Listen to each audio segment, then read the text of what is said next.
আসসালামু আলাইকুম বন্ধুরা, চলে এসেছি কাটরা মসজিদ। হ্যাঁ, বিশাল বড় মসজিদ। আর এখন একদম সকাল 9টা বাজে, প্রচুর রোদ্দুর। তারপরেও আমরা এসেছি, ভিতরে যাচ্ছি। ভিউটা একবার দেখা বন্ধুরা।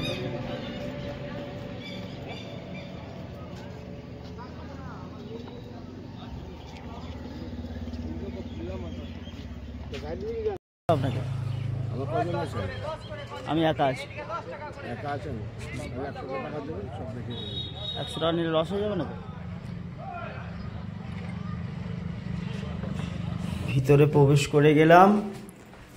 এটা পেছনের রাস্তা, পেছনের রাস্তা থেকে এই ঢুকলাম। এটা মসজিদের অ্যাকচুয়ালি পেছনটা, তাই তো?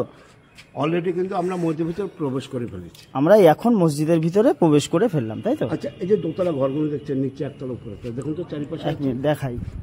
আচ্ছা, এই যে নিচের ঘর আর উপরের ঘরগুলো করা আছে, এই অনেকগুলো আছে, একটা দুটো নয়। এখান থেকে পুরো শুরু করে 700 আছে বলছেন উনি।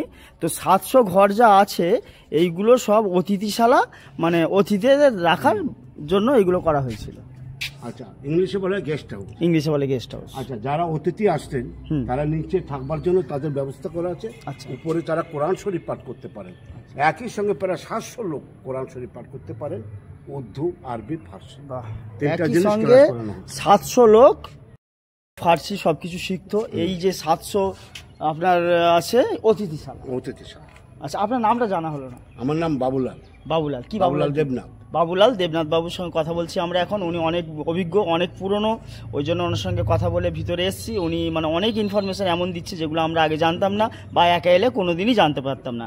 আপনারা যখনই আসবেন এখানে, ইনি থাকে সবসময় সামনে, এনাকে সঙ্গে নিন। সামান্য কিছু 100 টাকা, কোনো 100 টাকার কোনো মূল্য নেই, আপনি হয়ে যাবে। তো সঙ্গে নিন, নিলে জানতে পারবেন যে জন্য আপনি এসছেন সেই ইনফরমেশনগুলো পাবেন। নয়তো দেখে চলে যাবেন, আর কিছুই হবে। এই হচ্ছে ব্যাপার। আচ্ছা, আমরা এবারে সামনের দিকে যাচ্ছি। এটা হচ্ছে, আমরা পেছন থেকে অ্যাকচুয়ালি উঠছি মসজিদে। হ্যাঁ, এটা পেছনের গেট, সামনের গেট না। আমরা এবারে এই মসজিদের ময়দানটাতে উঠবো। এই আচ্ছা, এইটা দেখুন, এই যে গুহাগুলো দেখতে পাচ্ছেন, মসজিদের চারিপাশে গুহা আছে। আচ্ছা, এগুলো আন্ডারগ্রাউন্ড সিস্টেম করা। আচ্ছা, 300 বছর আগে নবাবরা বাইরে ঘোড়া রেখে হামাগুড়িদের ভিতরে যেতে পারতেন। তাদের একটা গোপনীয় জায়গা ছিল। আচ্ছা, কিংবা হাওয়া পাস করতো, দুটো কাজ করা হতো। এগুলো সমস্ত আমাদের ভারত সরকার থেকে গেটগুলো বন্ধ করে দিয়েছে। আচ্ছা, কেন আমি শেষ করি, কেন বন্ধ করে দিয়েছে? এই কারণেই বন্ধ করেছেন, যারা বাড়ি থেকে ভিজিটার আসবেন তাদের ভিতরে না ঢুকতে পারে। ঢুকলে যে কোনো মুহূর্তে একটা বিপদ হতে পারে, কারণ পোকামাকড় ধসে যেতে পারে, যার জন্য সরকার থেকে এগুলো বন্ধ করে। আচ্ছা আচ্ছা, এক সেকেন্ড। আচ্ছা বন্ধুরা, এই যে মসজিদের তলাতে দেখুন একটা হচ্ছে একটা গর্ত সিস্টেম করা, মানে হচ্ছে একদম এই যে তলা থেকে একদম মানে একটা আনকমন মতো একটা আলাদা আইডিয়া, মানে এর ভিতরে যেন হাওয়া ঢোকে, এটা যেন ঠান্ডা থাকে, এরকম একটা চিন্তা ভাবনা করে এইগুলো করা। তারপরে বন্ধ হওয়ার পরে এগুলো বন্ধ করে দিয়েছে যাতে পোকামাকড় কোনো কিছু না এর মধ্যে ঢুকতে পারে, এই একটা ব্যাপার। দেখুন পায়ের নিচে একটু লক্ষ্য করে দেখুন। হ্যাঁ বন্ধুরা, আমরা মসজিদের মধ্যে হচ্ছে কাটরা মসজিদ, বিশাল মসজিদ দেখা।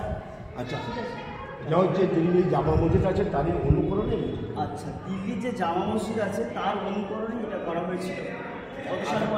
1723 থেকে 1724-এর মধ্যে মসজিদ। 1723 থেকে 24-এর মধ্যে মসজিদটা করা হয়েছিল। এখন 1897-তে কয়েকবার ভূমিকম্প পর দুখানা বন্ধ হয়ে যায়। দুপাশে দুখানা থাকে, মোট 5খানা বন্ধ, আরও 3খানা, 1, 2, 3খানা নষ্ট হয়ে গেছে। দুপাশে দুখানা, মোট 5খানা যেটা পুরোটাই কভারে ছিল। লাস্টের নাম হলো 1897 সালে, ওখানে মানে 1897 আগে পর্যন্ত নামাজ নাম। তারপর হচ্ছে ভূমিকম্প হওয়ার পরে নষ্ট হয়েছে, ভেঙে যাওয়ার পর এটা 3খানা নয়, দুপাশে দুখানা নষ্ট। এগুলো রিপেয়ারিং করা, মসজিদ একটা ঠান্ডা বা বাইরে এত মানে হচ্ছে আমার বলার উদ্দেশ্য এটাই যে আমরা এই ছোট ছোট জিনিস নিয়ে এটা আমার, ওটা আমার, ফিক্সড ডিপোজিট, এটা আমার জিনিস, এই আমার, এই দেখুন একটু যদি ভাবা যায়, এই আমার, এটা কার? যার সে কই, সে কোথায় নেই, ওরকম আমরাও থাকবো না। ঠিক আছে, ওই জন্য সামান্য ছোটো ছোটো জিনিস নিয়ে আমরা বেশি না চিন্তা করলেই বেশি ভালো হয়। তার নামও শুনে জায়গাটির নাম হচ্ছে মুর্শিদাবাদ। এই নবাব খাস জীবনে ছিলেন হিন্দু গোলাম।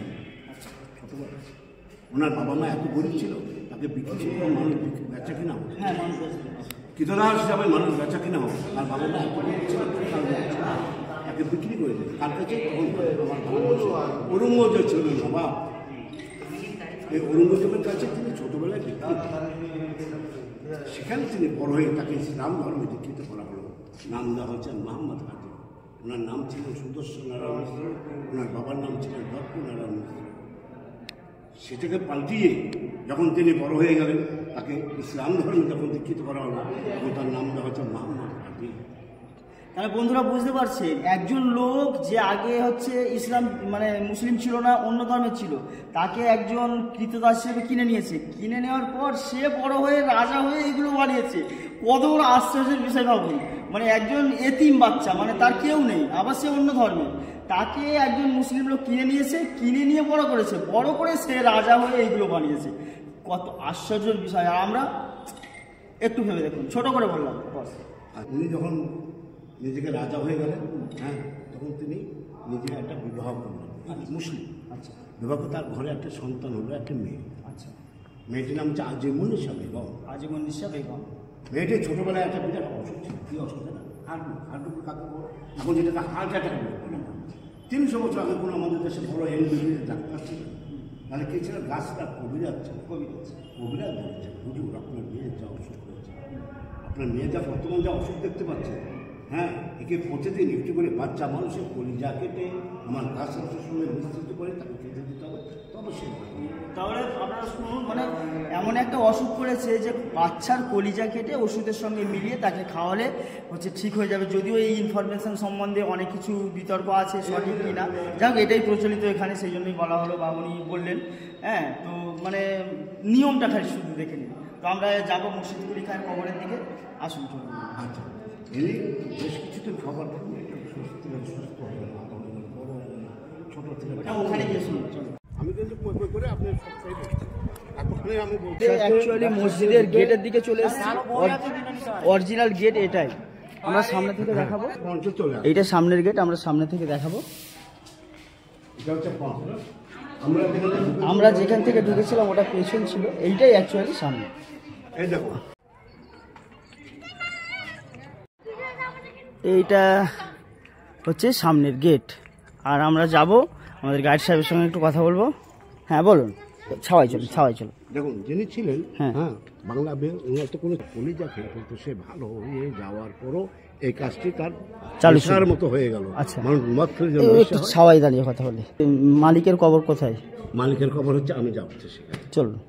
আচ্ছা, আমরা এই যে বড় মসজিদটা, এত জায়গা জমির মালিককে দেখতে যাচ্ছি, তার এখন কোনো ক্ষমতা নেই, ঠিক আছে, সে এখন মাটির তলায় মিলে গিয়েছে। আমরা তার বুকের উপর দিয়ে যাবো, আমরা তার বুকের উপর থেকেই যাচ্ছি। অ্যাকচুয়ালি এর নিচেতেই কবরটা আছে, তাকে দেখবো। সে বড় তখন খুব টাকা ছিল তার, কিন্তু এখন তার কিছুই নেই।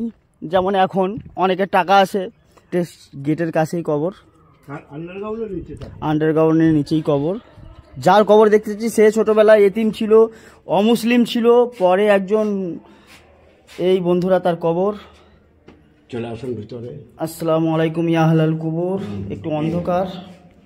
যিনি বাংলা বিহার উড়িষ্যার নবাব ছিলেন, তিনি নীরবে নিস্তব্ধভাবে এখানে শুয়ে আছে। তার বুকের উপর আমি এত কবর দিয়েছি, এই আফসোস আমি কি করে ভুলবো, কি করে রাখবো, যার জন্য আমি যখন মারা যাব আমাকে এমন জায়গায় কবর দেবে, প্রতিটি নমাজিরা আমার মসজিদে আসবে নমাজি করতে, তাদের প্রত্যেকেরই পায়ে ধুলো করে আমি পাপ থেকে মুক্তি পেতে চাই। এই কবর বন্ধুরা নিজের ইচ্ছা মতো তাকে এখানে কবর দেওয়া হয়েছে। দেখুন বন্ধুরা, এই কবর, এটা কার কবর?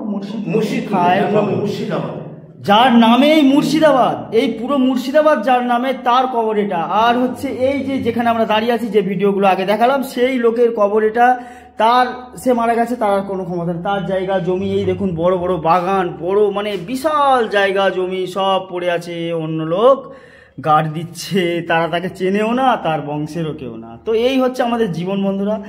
হচ্ছে আমরা এখান থেকে বেরোচ্ছি, আমাদের আরেকটা জিনিস রয়েছে, বলুন। যেটা বরাবর ছিল আজ থেকে বহুদিন আগে, হ্যাঁ, মসজিদ থাকলে মন্দির থাকতো, মন্দির থাকলে একটা মসজিদ থাকতো। দুটোকে আমি ভালোবাসি, দুটোই আমার প্রিয়। অতএব মসজিদের পাশে আমার একটা ছোট্ট একটা মন্দিরও থাকতে পারে। তো আমরা এখন মন্দিরটা দেখবো, চলো। ওখানে টাওয়ার দেখলাম না, উঁচু উঁচু, হ্যাঁ, এরকম চারটা ছিল।